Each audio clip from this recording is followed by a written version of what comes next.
tengah perdamaian yang sebenarnya sudah berada di depan mata, konflik antara Agus Salim dan Novi justru semakin memanas. Polemik yang awalnya tampak sederhana ini kini berubah menjadi persoalan rumit dan berliku. Perkembangan terbaru kembali mengejutkan publik. Ya, Agus Salim melalui tim kuasa hukumnya melayangkan laporan resmi kepada pihak kepolisian terhadap Gary Julian, salah satu pengacara Novi, dengan tuduhan dugaan penipuan. Langkah hukum ini diambil setelah tim Agus Salim menemukan adanya indikasi kuat bahwa Gary memiliki peran signifikan dalam keputusan pengembalian uang donasi kepada yayasan milik Novi. Hal ini dianggap sebagai tindakan yang tidak sesuai dengan kesepakatan awal dan diduga menyalahi mekanisme hukum yang berlaku. Lantas seperti apa tanggapan Gary usai resmi dilaporkan oleh pihak Agus? Iya, kalau untuk itu kita udah tahu ya dari minggu lalu ya, gitu kan. Dari minggu lalu kita udah jelaskan kalau memang sudah naik laporan pada hal ini di kepolisian. Ya, saya akan menggunakan hak saya untuk mengklarifikasi sesuai pada tempatnya gitu kan. Khawatir kalau memang kita perang argumen di media kemudian kan malah jadi meluas melebar kemana-mana gitu kan. Maka dari itu sebetulnya ya saat ini gitu kan kita menunggu aja apa gitu kan substansi dari materi laporan mereka gitu kan. Jadi kalau memang sudah naik ya kita sudah siap juga gitu, karena kita juga nggak akan lari kemana-mana gitu, karena sedari awal pressconnya Teteh di tanggal 28 Oktober itu udah kita jelaskan sedetail-detailnya, kronologi per timeline, per jam, per hari, dan di situ juga kita kan lampirkan petunjuk-petunjuknya berupa apa yang kita sampaikan, ada petunjuknya, ada chatnya, ada videonya, ada fotonya gitu kan. Jadi ya kita nggak akan lari dari itu, dan apapun laporannya terkait polemik donasi, ya kita akan tetap di situ menjelaskannya gitu kan. Makanya tergantung nih substansi laporannya apa kembali ke pemerasan ataukah ke penipuan atau ke mana, ke penggelapan gitu kan. Ya kembali lagi kita akan jelaskan kronologi dari sisi kita. Ya dia boleh aja mensangkakan apapun itu kan, selama dia juga bisa membuktikan gitu kan. Itu aja sih kalau penipuan ya. Jadi dalam pemenuhan unsur-unsurnya kan nanti diuji lah, itu kan ranahnya aparat ya, aparat penegak hukum, apakah memang sangkaannya memenuhi, bukti permulaan dari beliau juga memenuhi. Ya kalau dari sisi kita sama, tetap sama. Prosesnya berarti tentang apa namanya, pengalihan uang gitu ya, pemindah bukuan gitu kan, yang dimana di situ kan kita nggak ngerti apa yang disubmit ke tim PH di sana, apakah melihat pemindah bukuannya seperti apa, struknya dan lain-lain gitu kan. Dan juga gini, yang paling penting gini, dalam pemindah bukuan itu baik dari sisi sana maupun dari sisi sini, itu kita memang sama-sama tidak ada perjanjian tertulis kan, seperti itu ya kronologinya kan. Artinya ya bisa ditafsirkan sendiri seperti apa gitu kan, apakah ada hak dan kewajiban yang memang disepakati atau tidak gitu kan.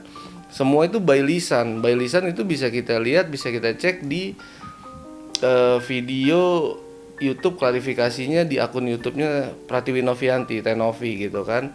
Di situ ada komunikasi, klarifikasi dan mediasi, dan di situ udah sangat cukup jelas bahwa proses tersebut adalah kesepakatan kedua belah pihak gitu kan, yang dalam hal ini ditambah satu pihak lagi sebagai penyelenggara, ya ini pihak Bang Densu gitu kan. Jadi udah sangat mufakat pada saat itu prosesnya, kita hanya bantu kan gitu. Sejak berpolemik pun gitu kan, itu proses pengobatan tuh berjalan, soalnya proses pengobatan berjalan. Kita bukakan pintu, kita dampingi saat registrasi di JEC Kedoya. Setelah itu kita sudah menemukan mekanisme, oke, selanjutnya seperti apa gitu kan. Mereka datang, mereka reimburse. Kemudian kan datanglah Bang FA di situ. Nah setelah itu semua stop sampai sekarang gitu. Maka dari itu ya kita juga mungkin berasumsi hal yang sama. Kenapa kok ini orang pengobatan nggak mau jalan, tapi tetap fokus minta uangnya gitu kan. Sedangkan dalam hal ini, apalagi saat masalah ini, perkara ini sampai di Kemensos, kemudian ditetapkan bahwa penggalangan uang yang menggunakan rekening pribadi adalah pelanggaran pidana. Nah, disitulah terjadi menurut kita terjadi perubahan dalam sudut pandang yayasan. Yayasan ini kan bernaung pada Kementerian Sosial. Jadi kita mau nggak mau tunduk dan patuh terhadap aturan itu. Nah, akhirnya kita juga dibina lagi. Ya sudah, boleh kalau diskresi gitu kan, pengobatannya tetap dijalankan, tapi tidak sampai ke Kemensos nih, tidak sampai ke kepolisian, tidak sampai ke gugatan, karena lembaga pemerintah, instansi pemerintah semuanya tetap akan merujuk pada undang-undang PUB tadi yang menyebutkan bahwa penggalangan uang kalau dilakukan menggunakan rekening pribadi itu pelanggaran pidana gitu. Kelanjutan laporannya seperti apa, Bang? Ya, kelanjutannya laporan polisi terhadap Gary Julian Saputra, kita kemarin sudah diperiksa sebagai pelapor dari kantor hukum Dr. A.M. Farhad Abbas SHM Rekan, dan selanjutnya pemeriksaan kepada Agus dan istrinya sebagai korban, Agusnya, dan Emin Nurmala sebagai saksi di Polda Metro Jaya atas dugaan tindak pidana penipuan yang dimana Gary telah menipu Agus, dimana nanti uang tersebut akan dikembalikan, tapi nyatanya setelah uang itu dititipkan kepada yayasan, uang tersebut gak dikembalikan, Agus ditelantarkan, gak diperobatkan gitu.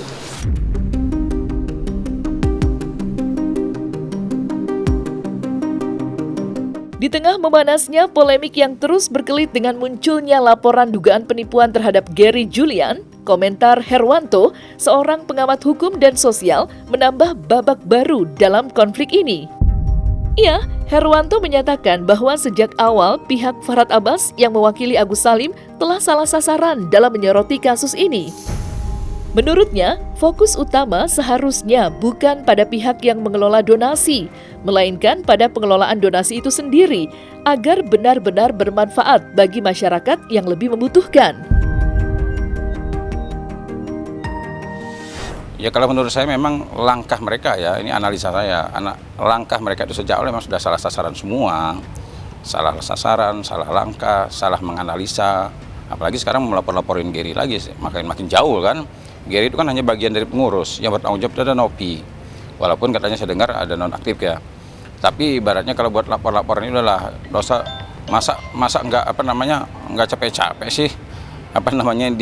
Berada di panggung saya aja capek, saya jujur aja capek berada di panggung ini. Udahlah kita istirahat, ya pegel kaki kita ini. Ya, komentar sana komentar sini, mulut kita juga capek. Mendingan udahlah kerjakan yang bermanfaat, hal-hal yang bermanfaat daripada mengerjakan hal-hal yang tidak bermanfaat. Ya. Kita tampil di TV juga malu sebenarnya, ngomongin ini melulu, capek. Kalau saya sangat setuju. Nah, kan sejak awal saya katakan uang itu ya berikan aja bagi orang yang membutuhkan. Ingat loh, Agus ini bukan satu-satunya orang yang perlu dibantu. Masih banyak Agus-Agus yang lain, ya. Masih banyak Agus-Agus yang lain perlu bantuan. Daripada ribut nih. Jadi jangan ribut-ribut, ya. Jangan ribut-ribut masalah ini, ya, masalah itu dan sebagainya. Udah, uang itu sejak awal saya katakan kepada Nopi, serahkan aja kepada orang yang membutuhkan. Agus nggak membutuhkan kok, udah itu aja. Saya sangat setuju, kasih aja ke NTT ya. Udah kasih aja, nggak apa-apa, setuju saya. Jangan ragu-ragu, kasih aja. Langkah yang tepat itu Agus bersama kuasa hukumnya buka open donasi aja udah. Ya, nanti dapat berapa ambil semua buat Agus. Nah, clear kan? Apalagi kan mereka jaringannya luar biasa itu. Advokatnya kan banyak itu. Farhad Abbas, Alvin Lim, Krishna, dan lain sebagainya banyak itu kan. Banyak jaringannya. Mendingan buka open donasi baru, uangnya 100% bisa diambil Agus, selesai. Ya, dapat dari beributin begini. Orang donatur aja sudah mengatakan bahwa mengharamkan kok. Ya masa mau sih makan uangnya sudah diharamkan? Kan kalau menurut saya udahlah. Kalau saya ini ya jujur saya, secara pribadi saya menyarankan uang itu digunakan untuk orang lain aja, udah selesai, udah titik, nggak ada koma lagi.